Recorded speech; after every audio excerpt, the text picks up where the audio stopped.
ಇನ್ನು ಬಿಕ್ಲು ಶಿವ ಕೊಲೆ ಪ್ರಕರಣದಲ್ಲಿ ಈಗ ಮತ್ತೊಂದು ತಿರುವು ಸಿಕ್ಕಿದೆ ಈ ಒಂದು ಕೇಸ್ನಲ್ಲಿ.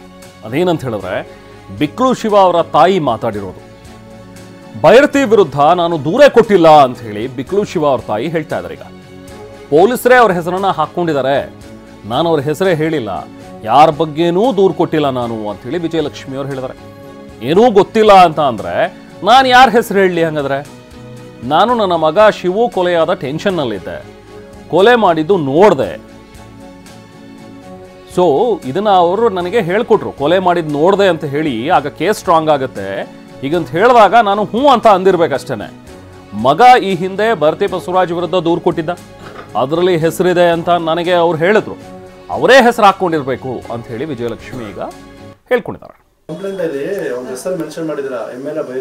ಇಲ್ಲ ಸರ್, ಅದೆಲ್ಲ ಅವ್ರೇ ಹಾಕೊಂಡಿದ್ರು ಸರ್, ಪೊಲೀಸ್ ಅವ್ರು ಹಾಕೊಂಡಿದ್ರು ಸರ್. ಇವ್ರು ಕೇಳಿದ್ರೆ ನೀ ಮೊಬೈಲಲ್ಲಿ ಮಾತಾಡ್ತಿದ್ಯಾ, ಅದರಲ್ಲಿ ನನಗೆ ಒಂಥರ ಭಯ ತೋರ್ಸೋದು, ನನ್ನ ಹೆಸರು ಅಷ್ಟು ನಾನು ತುಂಬ ಟೆನ್ಷನ್ ಅಂದರೆ ನನ್ನ ಜ್ಞಾಪಕನೇ ನಮಗಿಲ್ಲ ಸರ್. ಅವತ್ತು ಅವ್ರ ಹೆಸರು ಹೇಳ್ತಾರೆ, ಇವನ ಹೆಸರು ಹೇಳಿದಾನಮ್ಮ, ಇವನ ಹೆಸರು ಅವ ಏನೋ ನಾನು ಅಣ್ಣಿರ್ಬೇಕೋ ಏನೋ ಗೊತ್ತಿಲ್ಲ ಸರ್. ನೋಡಿ ನಮ್ಮ ಸೊಸೆ ಇದೆ, ಅಣ್ಣನ ಅಲ್ಲೇ ಇದ್ರು, ನಮ್ಮ ಜೊತೆಲಿ ಇದ್ರು.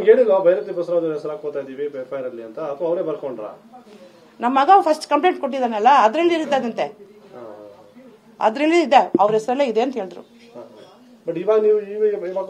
ಇವಾಗ ನಾನು ಯಾರ ಹೆಸರು ಕೊಟ್ಟಿಲ್ಲ ಸರ್, ಯಾರ ಹೆಸರು ಕೊಟ್ಟಿಲ್ಲ, ಏನು ಗೊತ್ತಿಲ್ಲ ಅಂದ್ಮೇಲೆ ನಾನು ಯಾರ ಹೆಸರು ಕೇಳೋ. ಅವಾಗ ಏನು ಹೇಳಿದ್ರು, ಈ ಥರ ಕಂಪ್ಲೇಂಟ್ ಕೊಟ್ರಮ್ಮ ಇದಾಗಲ್ಲ, ನೀವು ನಾನು ಇದೆಲ್ಲ ನೋಡಿದೆ, ಅದೆಲ್ಲ ನೋಡಿದೆ ಅಂತ ನೀನು ಕೇಳು, ಅದೆಲ್ಲ ಬರೆದ್ರೆ ನಿಮ್ಗೆ ಕೇಸ್ ಸ್ಟ್ರಾಂಗ್ ಅಂತ. ಅವಾಗ ಏನು ನಮ್ಗೆ ಹುಚ್ಚಿಡಿದಿತ್ತು, ನಮ್ಮ ಮಗ ಹಿಂಗೆ ಆಗ್ಬಿಟ್ಟೆ, ಜ್ಞಾಪಕ ಎಲ್ಲ ಅವನ ಬಾಡಿ ಮೇಲೆ ಇತ್ತು. ಅವನು ಏನಿರ್ಬೇಕು, ನಾನು ಇರ್ಬೇಕು ಸರ್. ಅದೆಲ್ಲ ನಾನು ಖಂಡಿತಾಗಿ ಸರ್ ಅವ್ರು ಬರ್ಕೊಂಡದ್ರ ನಾನು ಅದೆಲ್ಲ ಹೆಸರು ಮೆನ್ಷನ್ ಮಾಡಿಲ್ಲ, ನಾನು ಯಾರ ಬಗ್ಗೆನೂ ನಾನು ಕಂಪ್ಲೇಂಟ್ ಮಾಡಿಲ್ಲ. ಯಾರಾಗಿರಲಿ ನಮ್ಮ ಮಗನಿಗೆ ಈ ಥರ ಆಗಿರೋಕ್ಕೆ ಖಂಡಿತ ಅವನಿಗೆ ಒಂದು ನ್ಯಾಯ ಬೇಕು. ಅವ್ರ ಮಕ್ಕಳಿಗೆ ಸೇಫ್ಟಿ ಕೊಡಬೇಕು, ಭವಿಷ್ಯ ಬೇಕು. ಅವ್ರ ಮಕ್ಕಳಿಗೆ ಸ್ಟಡೀಸ್ಗೂ ಇದಕ್ಕೂ ನಮ್ಮ ಸೊಸೆಗೆ, ನಮಗೆ, ನಮ್ಮ ಮಗನಿಗೆ ಯಾವ ತೊಂದರೆ ಯಾರು ಕೊಡಬಾರ್ದು. ಬನ್ನಿ, ಈ ವಿಚಾರವಾಗಿ ಮತ್ತಷ್ಟು ಡೀಟೇಲ್ಸ್ ಪಡೆಯೋಣ ನಾವು ಪ್ರತಿನಿಧಿ ರಾಜಪ್ಪ ಅವರಿಂದ. ರಾಜಪ್ಪ, ಈಗ ಅವ್ರ ಅಮ್ಮ ಹೇಳ್ತಾ ಇರುವಂಥ ಒಂದು ವಿಚಾರದಲ್ಲಿ ಅಫ್ಕೋರ್ಸ್ ಹೌದು, ಮಗ ರೌಡಿ ಶೀಟರ್ ಆಗಿರಲಿ, ರೌಡಿ ಆಗಿರಲಿ, ಕೊಲೆಗಾರ ಆಗಿರಲಿ, ಏನೇ ಆಗಿರಲಿ, ಬಟ್ ಅಮ್ಮನಿಗೆ ಮಗನನ್ನು ಕಳ್ಕೊಂಡಂಥ ಒಂದು ನೋವಿರುತ್ತೆ, ಆ ಟೆನ್ಷನ್ನಲ್ಲಿ ಇದ್ದೇ ಇರ್ತಾರೆ.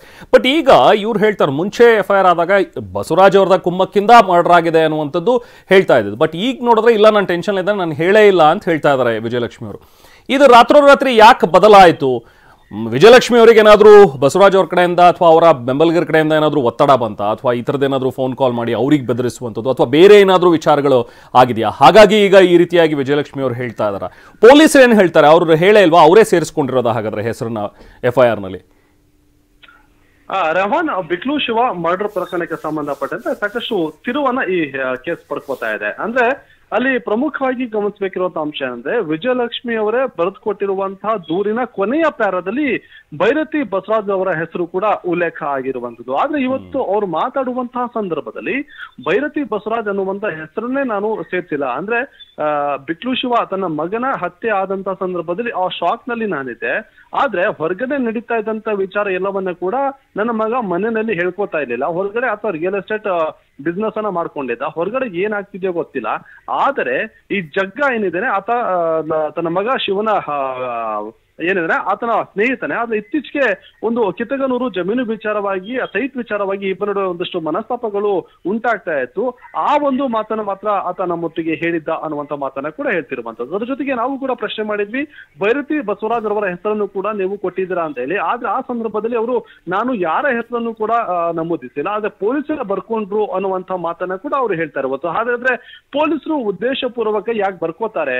ಇನ್ನೊಂದೇನಂದ್ರೆ, ಪೊಲೀಸರೇ ಬರ್ಕೊಂಡಿದ್ರು ಕೂಡ ಅವರ ತಾಯಿ ಏನಿದ್ರೆ ಅವರಿಗೆ ಓದೋದಕ್ಕೆ ಕೊಡ್ತಾರೆ, ಅವರಿಗೆ ಓದಕ್ಕೆ ಬರ್ಲಿಲ್ಲ ಅಂದ್ರೆ ಅವರ ಕುಟುಂಬಸ್ಥರು ಯಾರಿದ್ದಾರೆ ಅವರ ಬಳಿ ಇದನ್ನ ಓದಿ ಹೇಳುವಂತ ಹೇಳ್ತಾರೆ. ಅವರು ಕೂಡ ಯಾರು ಇಲ್ಲದಂತ ಸಂದರ್ಭದಲ್ಲಿ ಪೊಲೀಸರೇ ಓದಿ ಹೇಳ್ತಾರೆ ಎಲ್ಲ ಸರಿ ಇದೆಯಾ ಅನ್ನುವಂತ ನಿಟ್ಟಿದೆ. ಹಾಗಾಗಿ ಅವರೇ ಬರೆದು ದೂರು ಕೊಟ್ಟು ಸಹಿ ಮಾಡಿರುವಂತಹ ದೂರಿನಲ್ಲಿ ಭೈರತಿ ಬಸವರಾಜ್ ಅವರ ಹೆಸರಿದ್ರೂ ಕೂಡ ಇವಾಗ ನಾನು ಯಾರ ಹೆಸರನ್ನು ಕೂಡ ಉಲ್ಲೇಖ ಮಾಡಿಲ್ಲ ಅಂತ ಹೇಳ್ತಿರೋದು ಯಾಕೆ ಅನ್ನುವಂತ ಪ್ರಶ್ನೆ ಕೂಡ ಸದ್ಯಕ್ಕೆ ಮೂಡ್ತಾ ಇರುವಂತದ್ದು. ಆದ್ರೆ ಈ ಹಿಂದೆ ನಡೆದಂತ ಒಂದಿಷ್ಟು ಘಟನಾವಳಿಗಳನ್ನ ನೋಡೋದೇ ಆದ್ರೆ ಭೈರತಿ ಬಸವರಾಜ್ ಅವರಿಂದಲೂ ಕೂಡ ಒಂದಿಷ್ಟು ಒತ್ತಡ ಇದೆ ಅಂತ ಹೇಳಿ ಬಿಕ್ಲು ಶಿವ ಒಂದಿಷ್ಟು ಪೊಲೀಸ್ ಸಿಬ್ಬಂದಿ ಅಧಿಕಾರಿಗಳ ಜೊತೆಗೆ ಹೇಳ್ಕೊಂಡಿದ್ದ ಅನ್ನುವಂತ ಮಾತನ್ನ ಕೂಡ ಅವ್ರ ತಾಯಿ ಹೇಳಿರುವಂತದ್ದು. ಹಾಗಾಗಿ ಈ ಒಂದು ಪ್ರಕರಣದಲ್ಲಿ ಭೈರತಿ ಬಸವರಾಜ್ ರವರ ಪಾತ್ರ ಏನಿದೆ ಅನ್ನುವುದು ಇನ್ನೂ ಕೂಡ ಸ್ಪಷ್ಟತೆ ಸಿಗ್ತಾ ಇಲ್ಲ. ರೆಹಮಾನ್.